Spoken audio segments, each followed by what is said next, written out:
อุ้ยทำไงจะเอาได้ไหนยังไงใช้ความสามารถดิก้มลงไปมองลงไปอาจจะมุกข้ามไปเฮ้ยทำยังไงอุ้ยเอาไม่ได้เว้ยนอนเฝ้านอนเฝ้าลูกบอลข้างใต้เอาไม่ได้เหรอฮะตะล่าไม่ได้เหรอ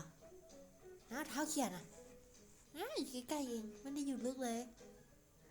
ฮะเท้าเขียวไปเร็วไปข้ามมาข้ามบอลมาเร็วเท้าเขียวเร็วเห็นป้าเหรอเห็นป้าเหรออย่างไรวะอย่างไรวะเร็วดิไปดูป่ะไม่เอาเฝ้าบอลดีกว่า